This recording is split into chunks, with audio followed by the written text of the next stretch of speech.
Bonjour, on est en direct du marché de l'art, c'est Marion Dupuche-Rambert et je suis Art Advisor. Avant de tourner la page de 2025, revenons sur ce mois de décembre, même si après la fermeture de la foire Art Basel à Miami il y a 3 semaines, après une très belle édition, le marché de l'art a commencé à ralentir comme chaque année pour la trêve des confiseurs, alors que les fêtes de fin d'année constituent l'une des périodes les plus intéressantes de l'année pour les musées, quant à eux, avec de superbes expositions à découvrir à travers le monde, comme celle de Ruth Asawa et Wilfried Olam au MoMA à New York, celle de Kerry James Marshall à la Royal Academy de Londres et Minimal à la Bourse de commerce de Paris, pour n'en citer que quelques-unes. Cette fin d'année est aussi le moment où l'on se projette pour l'année à venir avec bien sûr l'incontournable Biennale de Venise à venir, véritable Jeux olympiques de l'art contemporain qui débutera en mai prochain.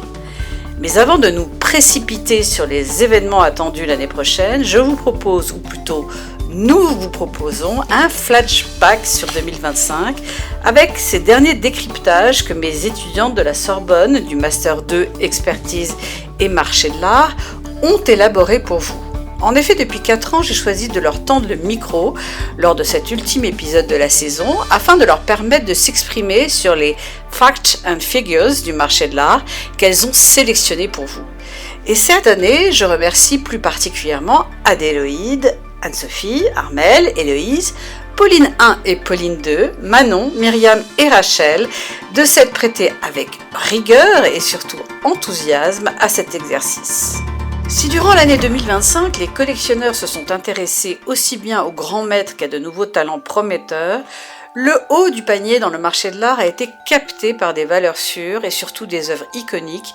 avec notamment la récente vente record d'une œuvre de Gustav Klimt chez Sotheby's à New York, qui a certes confirmé la notoriété de l'artiste, mais en cette fin d'année a surtout témoigné d'une confiance en passe d'être renouvelée dans le marché de l'art. Dans le dernier rapport d'Artsy, Artsy Buyers Trends, un coup de projecteur innovant est donné aux acquisitions d'œuvres d'art qui restent influencées par des forces autant culturelles, économiques et esthétiques plus interconnectées que jamais. Cette étude, riche d'enseignements, met en lumière ce qui oriente le comportement des collectionneurs, notamment sur cette plateforme, tout niveau de prix, zone géographique et génération confondues,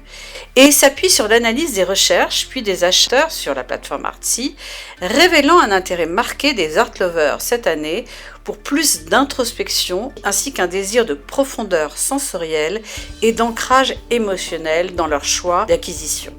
Ainsi, l'essor de la demande de bleu immersif, l'attrait croissant pour des environnements naturels ou bien encore une demande croissante pour l'art miniature traduisent les mutations d'une demande qui s'élargit par la base, les volumes de transactions d'œuvres d'art étant en croissance depuis au moins 2 ans, avec un fil conducteur qui se dégage, les art lovers et acquéreurs d'art recherchent souvent des œuvres qui reflètent la manière dont ils souhaitent se sentir et vivre, en se tournant vers l'art pour trouver stabilité, connexion, évasion et expression de soi à une époque où le monde semble si incertain. Ainsi, il est intéressant de souligner que dans une année marquée par des bouleversements de paradigme, de l'économie à la géopolitique en passant par l'intelligence artificielle, les amateurs d'art se sont tournés vers une couleur que les psychologues associent depuis longtemps au calme et à la sérénité, le bleu. L'imaginaire de l'eau a également fait sensation, selon ce rapport Artsy, et les œuvres représentant des piscines, des vagues et des mers ont suscité un intérêt accru. L'artiste le plus étroitement associé à l'intensité de l'ultramarin, Yves Klein, est ainsi revenu sur le devant de la scène avec notamment son œuvre California, IKB 71, qui a atteint un résultat record chez Christie's Paris en octobre dernier, se vendant plus de 18 millions d'euros, le prix le plus élevé jamais atteint en France aux enchères pour une peinture de Klein. Par ailleurs, la demande pour les œuvres de petit format, définies dans ce rapport comme des œuvres mesurant moins de 40 par 40 cm, a fortement augmenté sur la plateforme Artsy en 2025, portée par leur accessibilité relative, notamment en termes de logistique, et leur facilité d'intégration dans les espaces du fait de leur adéquation avec les esthétiques contemporaines de l'aménagement intérieur. Et cette hausse reflète une évolution plus globale du comportement du marché, pour lequel en règle générale, plus une œuvre est petite, plus son prix est bas. Et si les acheteurs d'art depuis 2 ans se retournent de plus en plus en ligne vers des œuvres moins chères, attirés par des œuvres à prix plus accessibles, cette tendance est également visible aux enchères où le prix moyen des lots au premier semestre 2025 a atteint son niveau le plus bas depuis 10 ans. Les ventes d'art cette année ont également remis en lumière des artistes femmes et notamment latino-américaines, tandis que des figures établies affirment cette année encore leur influence grâce notamment à leur importance historique et ou des pratiques axées sur la matière qui traduisent l'émotion par le processus et l'accumulation, comme Olga de Amaral, tisseuse colombienne de 92 ans qui a vu sa cote changer en fin d'échelle, portée par une rétrospective fleuve à la Fondation Cartier qui l'a enfin révélée au public européen avant de voyager jusqu'à Miami. Et de même aux enchères avec la peintre et sculptrice suisse Sophie Tauber-Arp qui a surgi là où on ne l'attendait pas, passant en 2025 de la 1208e place à la 231e place du classement mondial des enchères, comme nous le précise le rapport AdPrice, propulsé par un relief en bois polychrome de 1936 issu de la collection Funk Brentano.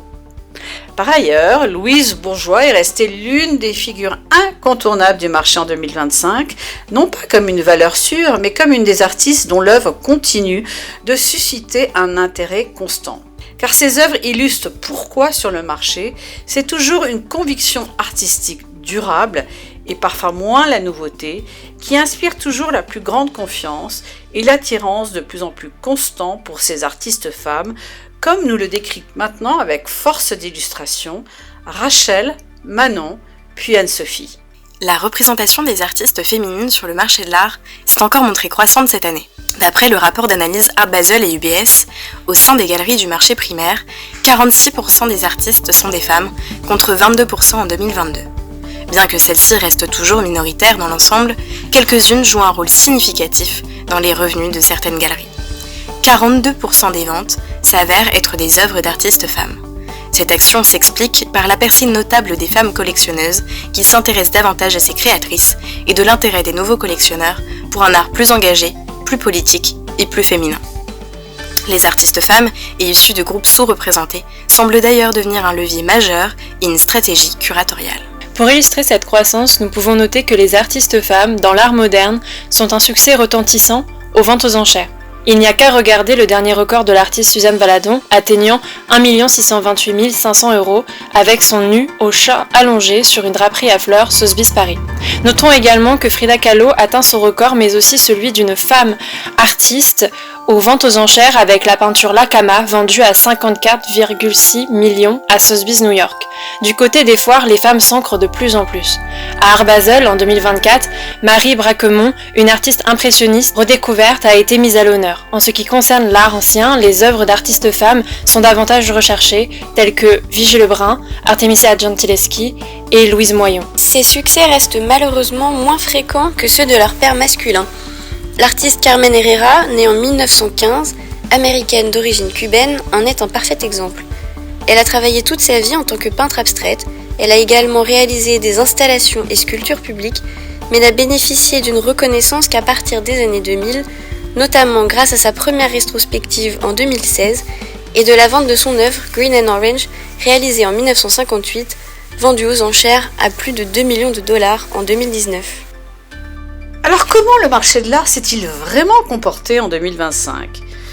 Pour beaucoup dans le monde de l'art, l'année a été marquée par une certaine morosité comparée aux époques précédentes. Au cours du printemps puis de l'été, les acquéreurs ont privilégié la rigueur dans les prix, tandis que les vendeurs ont revu leurs attentes à la baisse. Mais au fil de l'année, la confiance s'est renforcée et les capitaux se sont concentrés sur des œuvres de premier ordre, caractérisées par leur rareté, mais aussi leur provenance, souvent issue de collections privées, comme leur importance artistique. En octobre, un optimisme prudent s'est installé, d'abord à Frieze London, puis à Art Basel Paris, Et cette dynamique s'est intensifiée, puis manifestée de façon particulièrement visible lors des ventes aux enchères phares de novembre à New York, où le comportement des enchérisseurs a sensiblement évolué. Et même si les résultats de fin 2025 sont encore trop limités pour témoigner d'une reprise complète, le marché de l'art s'achève ce mois-ci sur une note plus positive qu'à son début. Mais surtout, l'art plus ancien, délaissé auparavant au profit de l'art ultra-contemporain, a fait son retour en force dans des ventes prestigieuses comme Adélaïde, Pauline II et Myriam nous le présentent maintenant, soulignant par ailleurs fort justement la qualité de certains chefs-d'œuvre mis en vente comme leur valeur cardinale. Ce mois-ci à Londres, les deux plus grandes maisons présentaient leurs ventes de maîtres anciens en soirée. Ainsi, chez Christie's, c'est le peintre flamand du siècle d'or Gerrit Dou qui a remporté l'enchère la plus importante. En effet, son joueur de flûte s'est ainsi vendu pour 3 832 000 livres, alors que chez Sotheby's, c'est cette fois-ci un portrait de Rembrandt représentant Saint Jean en Patmos qui fut l'objet le plus cher de la soirée, avec 6 750 000 livres. De façon intéressante, ces deux tableaux faisaient l'objet de garanties, confirmant la tendance pour les grandes maisons de vente d'assurer leurs résultats afin de rassurer les vendeurs. Chez Christie's, plus d'un tiers des lots n'ont pourtant pas trouvé preneur, alors que ce chiffre était d'un peu moins d'un quart chez Sotheby's. Ces deux enchères sont néanmoins bien loin d'atteindre le record du premier semestre 2025, qui était de 43,8 millions de dollars et qui avait été décroché par un tableau de Canaletto lors d'une vente à Londres. En cette saison automnale, Paris a mis à l'honneur des œuvres du XVIIIe siècle à travers plusieurs ventes chez Christie's et Sotheby's, mais également à l'hôtel Drouot. Ces séances montrent que le goût pour les maîtres anciens n'a rien de désuet. Des pièces de Boucher et de Fragonard, figures emblématiques du XVIIIe siècle, attirent un public attentif, séduit par la finesse technique et l'expression culturelle de leur époque. Le XVIIIe siècle s'inscrit dans une tendance plus large. Des catalogues de vente aux enchères qui mobilisent à la fois collectionneurs, historiens d'art et amateurs à la recherche d'œuvres qui incarnent une valeur historique et esthétique rare. Ainsi, le mois dernier, dans la salle des ventes, le coup de marteau a retenti à plus de 2,9 millions d'euros pour le Christ en croix de Rubens. Œuvre issue d'une réelle redécouverte, il a dépassé les estimations avec une mise à prix à 500 000 euros. Étudiée par le cabinet turquin, l'œuvre a été authentifiée par le professeur Niels Butner, spécialiste de l'art allemand, flamand et hollandais du Rubenarium. Chez Christie's Londres, le martyr de Saint-Paul de Pierre-Paul Rubens a atteint 1 270 000 livres sterling le 2 décembre, illustrant l'intérêt des collectionneurs pour les œuvres préparatoires, révélant le processus créatif du maître flamand. De plus, la Vierge à l'Enfant avec Sainte Anne, adorée par les saints de la maison de Habsbourg de Rubens, a été vendue chez Sotheby's Londres le 3 décembre pour 2 480 000 livres sterling, confirmant la solidité du marché pour les grandes compositions de l'artiste, en particulier celles liées à des commanditaires princiers. Ces deux ventes témoignent de l'intérêt constant des collectionneurs pour le segment des Old Masters, dont l'exceptionnelle qualité des œuvres et la notoriété des artistes continuent de rassurer le marché, malgré un contexte économique tendu. Dans l'univers des maîtres anciens, deux notions reviennent sans cesse lorsqu'on parle de valeur. La provenance, c'est-à-dire une histoire documentée de l'œuvre, et l'authenticité, donc l'assurance qu'elle a bien été réalisée par l'artiste auquel elle est attribuée. Autrement dit, dans ce marché très spécialisé, très concurrentiel, plus qu'une simple garantie d'origine, la provenance et l'authenticité deviennent deux vecteurs essentiels de confiance, de transparence et de valeur monétaire.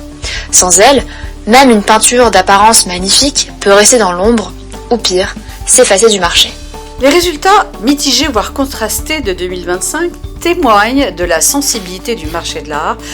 à un contexte macroéconomique et sociopolitique instable.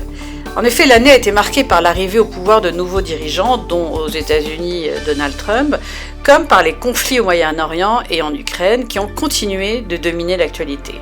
Et dans le marché de l'art, cette incertitude géopolitique comme macroéconomique, combinée à une évolution du profil des collectionneurs, le patrimoine des baby-boomers passant progressivement à la génération suivante, a engendré des mutations plus profondes qu'il n'y paraît en première lecture. Ainsi, le choix des collectionneurs s'est porté plus fréquemment sur des valeurs sûres, les acheteurs privilégiant la sécurité et la qualité. Parallèlement, les estimations aux enchères ont généralement baissé pour se rapprocher de niveaux plus réalistes, contribuant à garantir la vente d'un plus grand nombre d'œuvres. Enfin, le recours croissant aux garanties de tiers utilisées par les maisons de vente pour sécuriser les ventes tout en limitant leurs propres risques a permis de réduire le taux d'invendus, soit le pourcentage d'œuvres non vendues lors des ventes. Ce taux étant de seulement 4% lors des dernières ventes de novembre à New York, un niveau parmi le plus bas jamais enregistré. Et surtout, l'art plus ancien, délaissé auparavant, a fait son retour en force.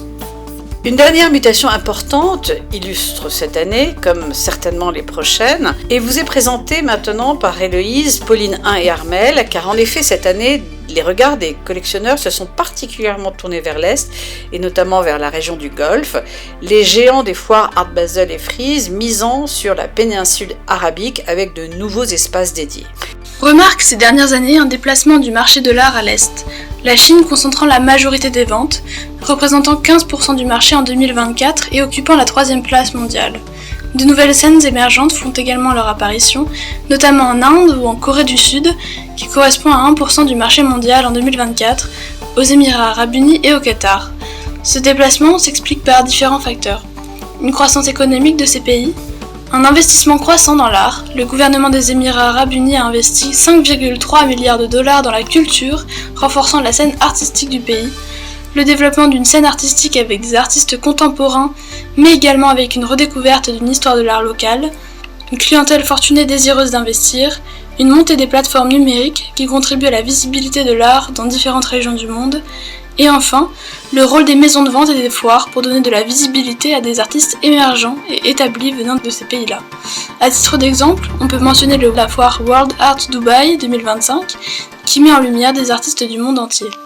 Et donc avec le lancement d'Art Basel au Qatar, début février 2026, la 20e édition d'Art Dubai en avril, puis en novembre l'année prochaine les débuts de Frieze à Abu Dhabi, sans oublier des événements comme la 3e Biennale d'art contemporain à Diriyah en Arabie Saoudite,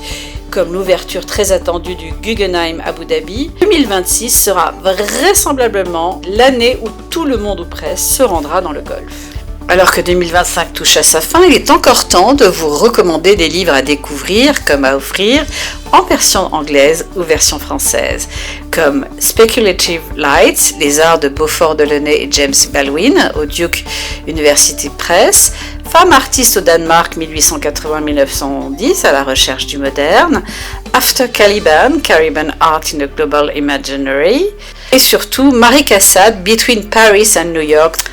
Et aussi parmi les 46 titres qui constituent la sélection francophone de la 8e édition de J'aime le livre d'art,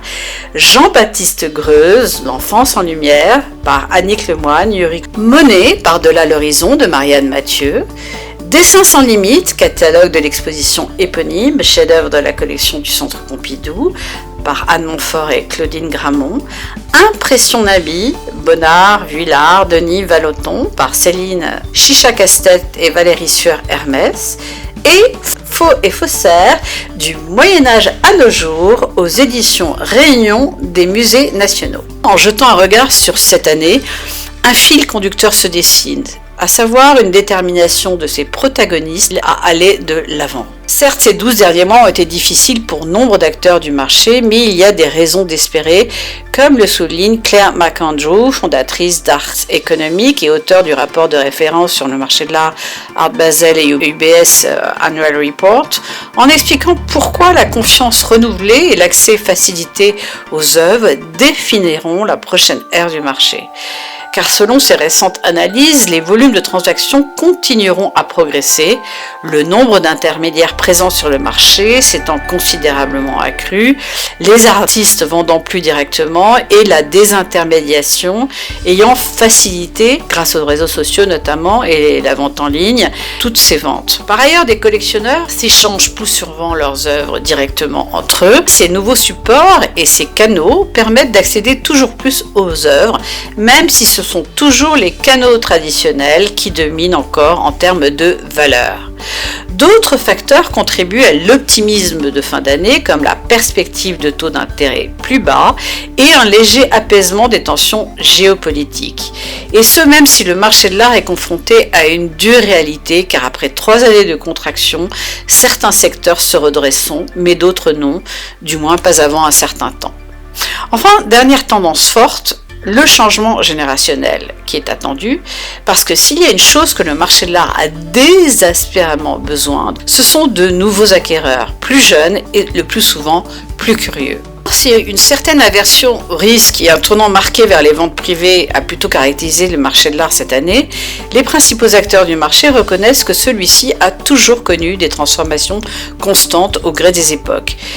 Et l'augmentation du volume des transactions ces dernières années, facilitée par une plus grande accessibilité des œuvres grâce notamment au commerce électronique, en dehors du marché de l'art traditionnel, ne doit pas faire oublier que les galeries, notamment celles du marché primaire, restent le canal d'achat privilégié des collectionneurs du fait notamment de leur travail incroyable de sourcing de nouveaux talents, comme de promotion, voire d'institutionnalisation des artistes représentés. Le commerce de l'art a démontré depuis des décennies qu'il savait se réinventer et surtout toujours s'ajuster aux tendances fortes. Il existe néanmoins une constante, car si le marché de l'art opère effectivement un tournant majeur depuis 2 ans, les œuvres de qualité, tous critères confondus, le resteront toujours, comme les artistes recherchés pour leur inventivité. Il est temps de dire au revoir à 2025 et surtout bon vent à mes chères étudiantes du Master 2 Expertise et Marché de l'Art à la Sorbonne, à qui je souhaite chaleureusement en 2026 de surfer vaillamment les nouvelles et belles vagues qui se forment à l'horizon. Voilà, c'était en direct du Marché de l'Art, épisode 12 de la saison 6, Marché de l'Art, mutation et tendance. Restez à l'écoute pour un prochain épisode ou comme nos amis anglo-saxons aiment à le dire, stay tuned.